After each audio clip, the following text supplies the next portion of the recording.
मेरा दौर था, बचपने का दौर था, तो मैं बेगम आबदा को देखता था और बड़ी खुशी होती थी वो जब हमारे यहाँ आती थी, हमारे क्षेत्र में आती थी।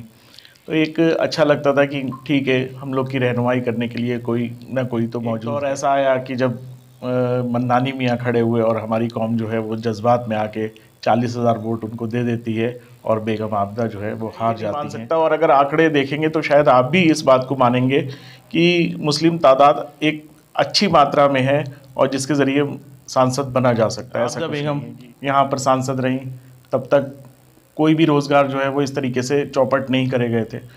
13 से ज़्यादा, मेरी जानकारी में है कि 13 से ज़्यादा फैक्ट्रियाँ उनके जाने के बाद, जो भी सांसद जी हमारे आए, 13 से ज़्यादा फैक्ट्रियाँ बंद हो चुकी हैं। 25 लोकसभा क्षेत्र बरेली से सांसद पद के प्रत्याशी वसीम मियां से खोजी कैमरा पर सीधी बात कार्यक्रम में बोले वसीम मियां।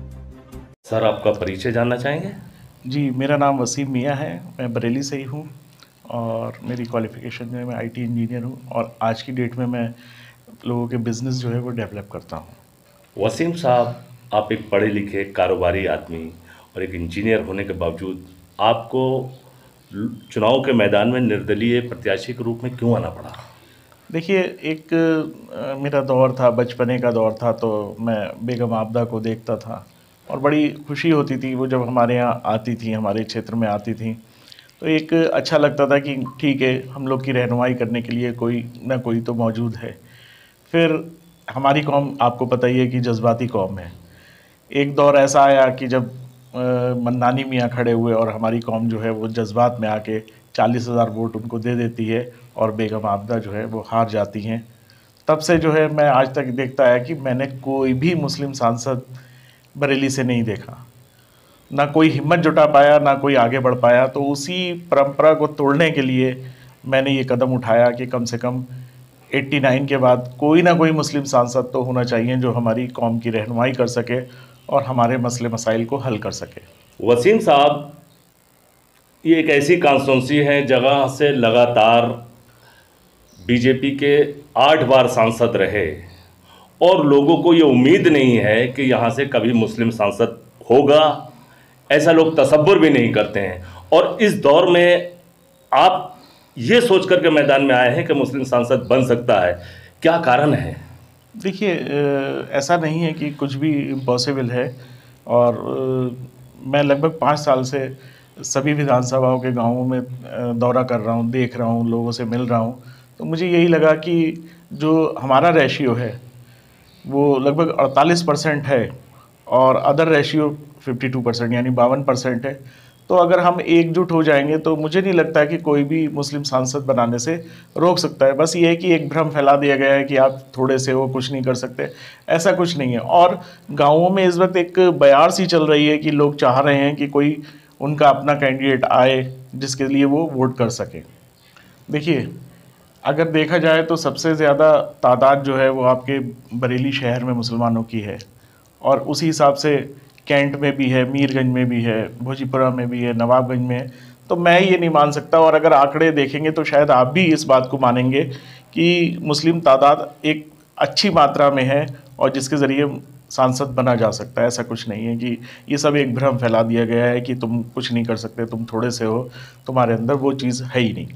वसीम साहब, जैसे कि आप 25 लोकसभा बरेली से चुनाव लड़ रहे हैं, जनता के बीच हैं, अगर यहाँ की जनता आप पर भरोसा करके, विश्वास करके आपको चुनाव जिता देती है तो आपके मुद्दे क्या होंगे चुनाव में? देखिए, मेरी समझ से तो रोज़गार, शिक्षा और स्वास्थ्य, ये 3 मुद्दे ही होते हैं जो किसी भी कौम को, किसी भी इंसान को आगे बढ़ा सकते हैं या गड्ढे में ढकेल सकते हैं।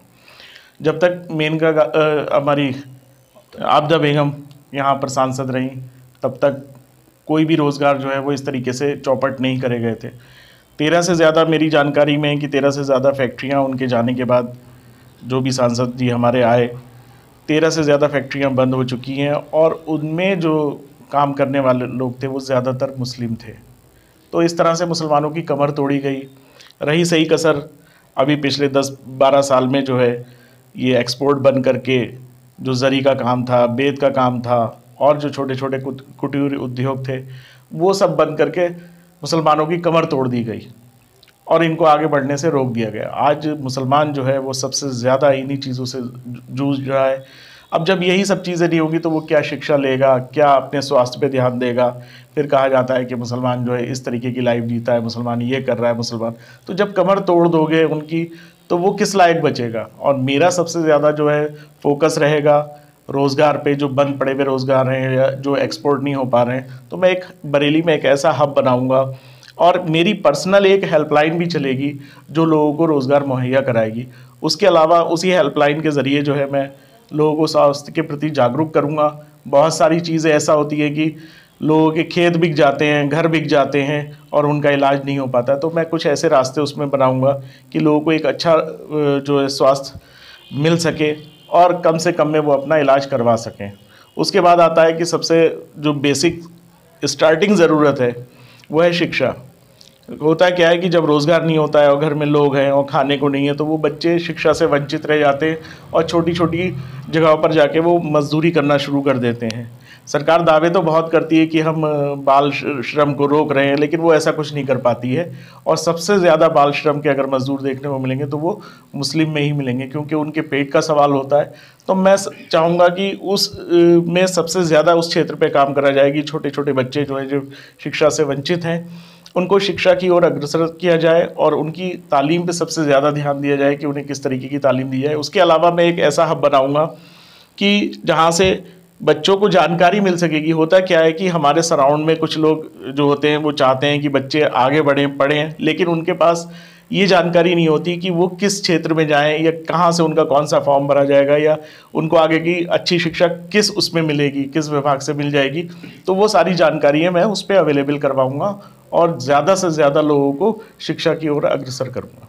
वसीम साहब, आप हमारे चैनल खोजी कैमरा के माध्यम से 25 लोकसभा क्षेत्र के मतदाताओं से क्या अपील करना चाहेंगे? देखिए, मेरी अपील ये है कि जो हमारी कौम जो है वो एहसास कमतरी का शिकार है।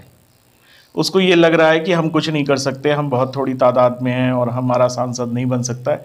तो ये वो दिल से बिल्कुल निकाल दे। उसको अगर चाहिए तो सिर्फ एक मुत्तहिद होना है और मुत्तहिद होकर एक तरफा वोट कर दे तो इंशाल्लाह मैं सांसद बनूंगा और एक उनकी आवाज़ बनकर सांसद में खड़ा होऊंगा, उनके हक में काम करूंगा। तो मेरी आप लोग से यही गुजारिश है कि मैं निर्दलीय प्रत्याशी हूँ, मुझे सपोर्ट करिए, एक तरफा वोट करिए, मेरे साथ आइए, मेरे कदम से कदम मिलाइए। इंशाल्लाह मैं आपकी नुमाइंदगी बहुत अच्छे से करूँगा। Thank you.